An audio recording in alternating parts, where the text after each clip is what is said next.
I can go ahead and start talking because I think I've got about 15 minutes. I'm Gretchen West with AVSI, the Association for Unmanned Vehicle Systems International. And how many of you in the audience are members of AVSI? Not as many as I would have thought. Well, Amy Perlis is our VP of Member Services, and she's outside helping with registration. So if you're interested in finding out more about joining AVSI, she's got some information out there. We'll be happy to sign you up. So AVSI is the world's largest nonprofit association that represents unmanned systems and robotics, air, ground, and maritime.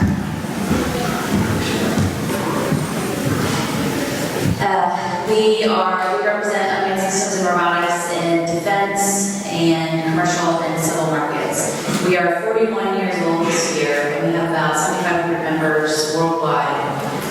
We've got members from industry, government, and academia, so we represent a fairly wide part of the community. So AVSI is supporting the progress of unmanned systems. I'm not going to go into a ton of detail about all the different products and services that we offer. So I want to focus more on some of the things that we've been working on recently. But we do a lot of advocacy work in government affairs. We're really focused on trying to ease the barriers to integrated UAS in the national airspace.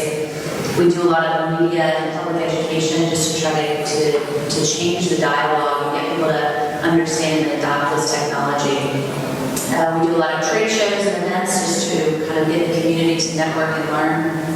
We do a lot of data collection and market reports. And finally, we're getting more aggressive in some new market development. We're looking at precision agriculture, automated driving, and public safety as some new markets we're trying to open for this community. And the biggest question we ask every day is, what more can we be doing for our members? So over the course of the next day and a half, or the next 2 days, please feel free to comment and give us ideas of what more we can be doing for you as our members. So here's just some things we've been working on. As most of you know that are involved in this industry, there's been a lot of negative press that's come out since the passing of the FAA reauthorization bill last year. Privacy has become a big issue, and in the media there's just been a lot of negative stories that have come out. So what we're doing about it, there's been a lot of states that are starting to come out with negative legislation targeting our industry. There's also a lot of bills that are popping up on Capitol Hill, so we've been doing a lot of advocacy work to try to change what those bills are looking like and make sure that they're not, we don't have bad legislation that's hurting our industry. So far in the states, there have been 21 states that have either tabled or defeated the negative bills that have been proposed. It's still going to be a long fight. We're not anywhere near done with it. And those that are tabled, we're assuming that legislation will come back. But we are starting to see a shift in some of the media attention that we're getting. AVSI has been recognized as a strong voice for the industry. I'm not going to go into too much detail on this slide, but the back of the slides will go into more detail.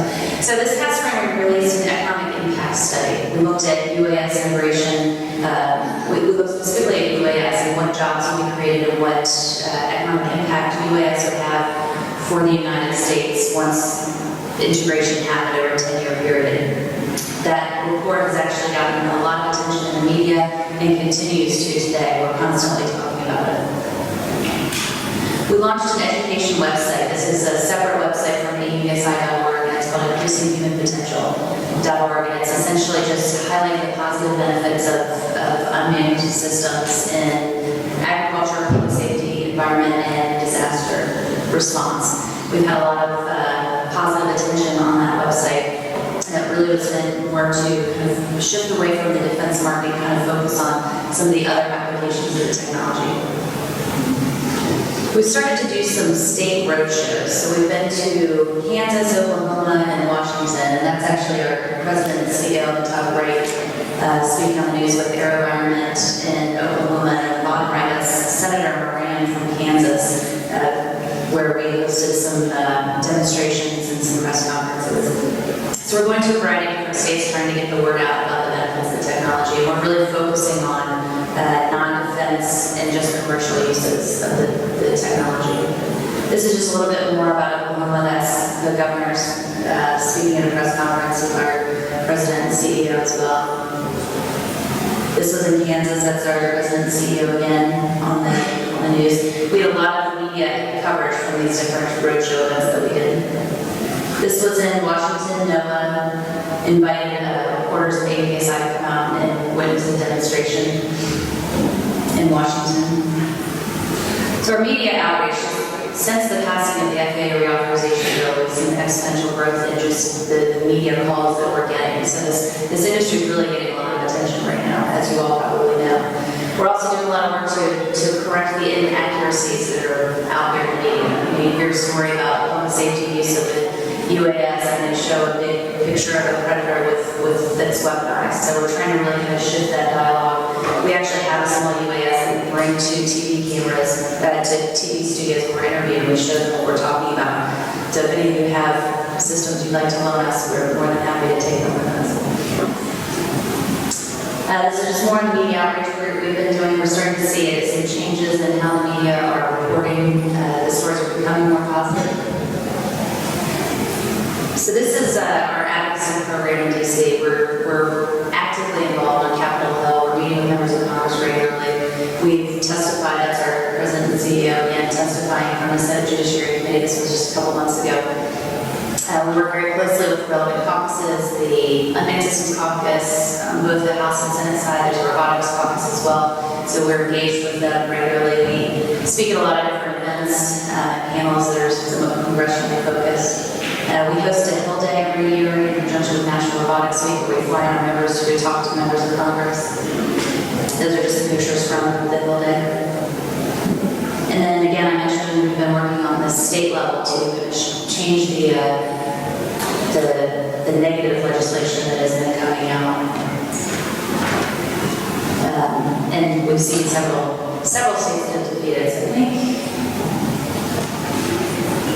Just a couple more slides and we have a video that we're going to show. Essentially, we've just been trying to engage officials in various states. This is a letter that our chairman of our board wrote. We're trying to use a lot of third-party members in various states to help us carry the water and bring the message about the benefits of the technology.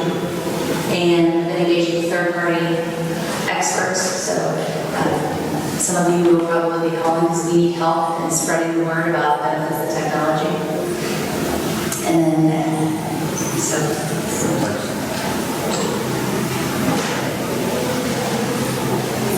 So we'll see if this works. It's just a couple minutes. It highlights our advocacy.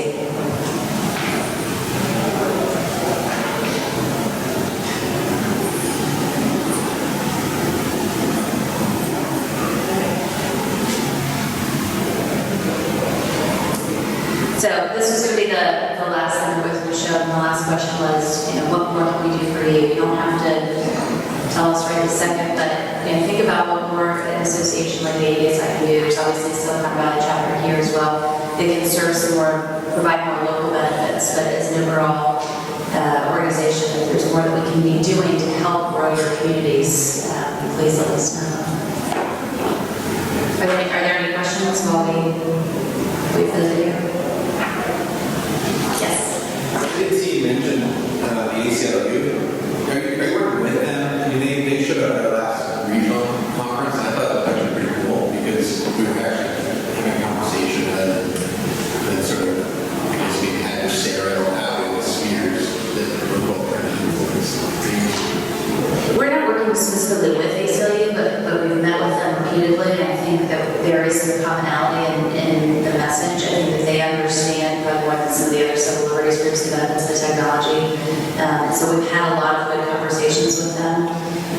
The Aerospace States Association has been looking at some model language to bring the shop around various states that would be good for our community, and ACLU helped weigh in on those. So they're involved in the conversation, and so far our interaction with them has been pretty positive, more so than some of the other groups that we worked with. But I think people have asked us before if we partner with them, and that's we're not partnered with ACLU.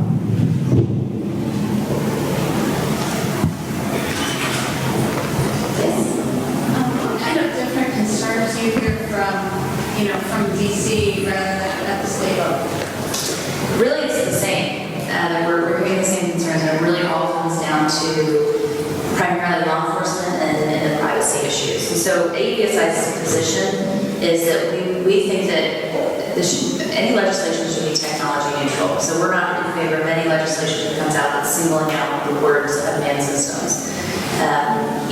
Your phone, your cameras, I mean, everybody, there's cameras all over the place that are collecting data and information. So our position really is it's not the platform that should be regulated. Potentially, there might need to be rules about how the data is collected, but that's separate from the platform. I mean, you can collect information from a manned aircraft, from a stationary camera.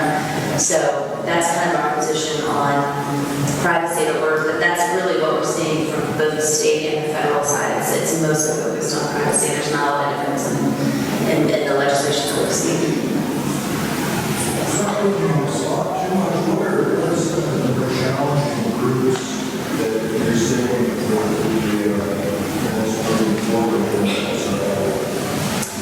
From the privacy perspective? There's a problem Well, I think most of the civil liberties groups that we've met with probably a dozen different groups. Center for Democracy and Technology, EFF, which is the Electronic Frontier, EPIC is another big one. They've been very active on the Hill. So there's a lot of different groups, and it's really an education thing. I think once you start talking to these different groups about the benefits of the technology, which is what we've tried to do with the economic impact report to show that there are some very positive benefits, I think that can help change the conversation. But there's a lot of misconception out there about the use of the technology. In the front? How would you characterize the difference between the stakeholders on a state level versus a federal level, and I suppose even on local levels where we've seen some activity? There's such a broad swath of concerns everywhere in state houses and other places. How do you decide where best to focus your efforts and in a similar sense where we should focus our efforts as individuals? So as a nonprofit, we're limited in resources, but we do have one lobbyist who pretty much focuses on the federal level and one that focuses on the states. So when all the state legislation came out, they took a look at the legislative calendar and prioritized that way. So Virginia was one of the first states that we focused on because they had I think it's a 30-day legislative cycle this year. So we kind of focused on that. And then once we hear about a state that's coming up with some negative legislation, we look at our membership list and see how many members we have. And we've got talking points and letters and all kinds of resources that we've been pushing out to our members in those various states, encouraging our members to go and talk to their local representatives. The states where we have chapters, we've tried to get our chapters involved, and several of them have gone and hosted events and other things locally to try to change the conversation. So, there's a question for that. First of all, thank you very much for your talk. I've been here at Locker Convention a few times. It seems that over the last few years, the discussion has moved away from safety and data collection and more towards privacy concerns. And if I were to FAA, it seems that the key is to integration of this is really that safety issue. And the privacy issue is sort of a sideshow. It's flashy, it's fun to talk about, it's not fun to talk about, but it's really not a concern to get the integration moving forward in a really way. Do you feel that the APSI sort of had to address privacy or safety in there's a good balance, or see more safety addressed, or introduce more?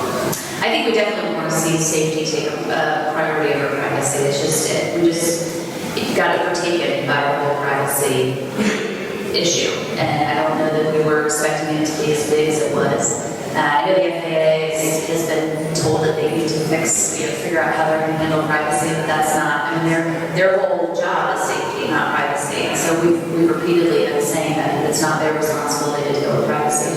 So they are looking at safety, but we often say that is probably the biggest challenge, and it's the most important challenge. We're just we're dealing with the sideshow of privacy now, but hopefully we'll get back to the safety side very soon. Actually, let's just play the video real quick and then we'll get back to a couple questions. Thank you, Joe.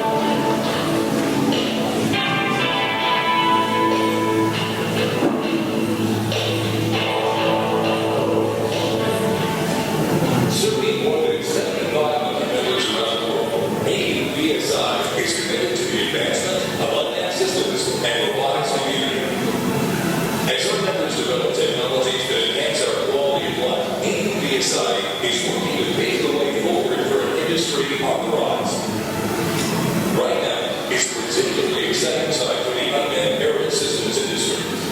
Recently passed legislation will soon open up the national airspace to UAS, unlocking the virtually limitless potential of this technology to improve our quality of life. Whether they're helping battle wildfires, aiding a search and rescue effort, or advancing groundbreaking research, they have already proven to be an effective tool in performing dangerous or difficult tasks safely and efficiently. And as the potential for applications for UAS expand, so does the industry's potential to create quality, high-paying jobs.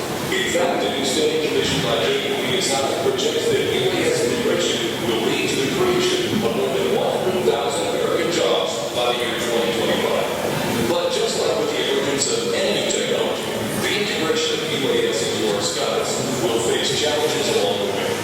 That's why AUVSI has taken the lead in meeting these challenges head on. AUVSI has engaged elected officials and policymakers and built relationships with non-industry partners to work through these challenges and advance our industry's cause. Misperceptions about the domestic use of UAS have already led some Congress to propose misguided legislation that would needlessly curb the use of UAS and even threaten the process of bringing UAS to our skies. AUVSI has taken a thoughtful, proactive approach to addressing the challenges before us. In 2012, AUVSI developed an industry code of conduct for the design, test, and operation of UAS, underscoring the industry's commitment to safety and responsibility. AUVSI also supported and promoted guidelines developed by the International Association of Chiefs of Police for the use of UAS, which even received praise from privacy advocates. And as the national conversation on UAS integration continues, AUVSI will ensure that our industry's perspective is always heard. AUVSI is also leading the effort to ensure the integration process remains on track, pressing the Federal Aviation Administration on the issue when it's failed to meet key deadlines. AUVSI also worked with allies to make their voices heard about what UAS integration means for state and local economies. Whatever the challenge, AUVSI is hard at work, representing the best interests of our industry. As we lift up into a new era of aviation innovation, AUVSI will continue to lead an industry poised to create jobs that not only boost our economy, but advance a technology that keeps us safe, expands our understanding of the world, and increases human potential. All right, so that's just a quick little video, just a little bit more about what AUVSI is doing as far as integration right now. So back to the questions. Hi, if you talk just briefly about the international side of things behind AUVSI, I know that from Canada, so thankfully we are collaborating mostly, but there's still things to be improved. So if you can talk just briefly about that, perhaps, with organizations working within the US versus international. So yes, we do have an eye in our name, and it's, we like to say that it's a small eye, but it's growing. It's probably about 30%, 25-30% of our membership is non-US, and a lot of the activities that we're doing are focused more on the United States, but we are looking to do more outside the United States. The new market development that we're working on in precision ag, automated driving, and public safety, we're really focusing on what is happening outside the United States. From an agriculture perspective, this is going to be a huge market for unmanned aircraft in particular, but with the regulation, it's essentially impossible for that community to use UAS, but it's happening outside the United States, Canada, Australia, Japan, a lot of other countries. So we are working on trying to grow the eye and do more outside the United States.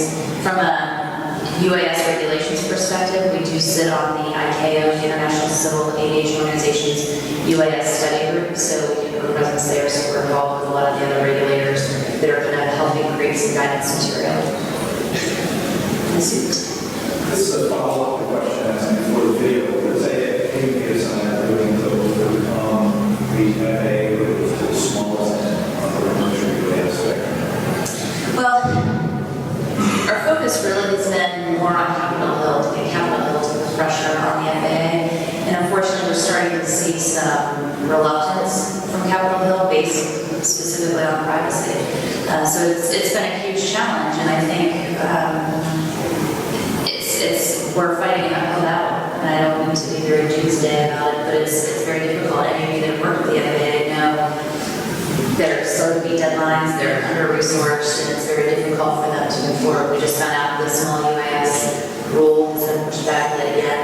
By the time that actually comes out, the technology is going to be different, and so those rules may not be applicable anymore. So we're trying to put a lot of pressure on. We're working very closely with the integration office. There's some initiatives we have going on right now, which we haven't even really announced for the agriculture community, where potentially UAS can be flown, small UAS can be flown under modelers guidelines. And so we're moving forward with that. And there's also some work we're doing with our manufacturers to work more closely with the FAA to help them write the rules to kind of speed things along. So there are some things happening, but it's a challenge. It's tough. What do you think to resolve yourself in conversation with the FAA about sensitive avoid technology? We really haven't done a lot yet with sensitive avoid. It kind of goes back to the question earlier about safety versus privacy. We have a lot of members that talk to the FAA about it. It's a big issue. We haven't really engaged much in it, but I know that we need to. We need to move beyond the privacy debate and get into things like safety and sensitive avoid. So I think I've got time for maybe one or two more questions.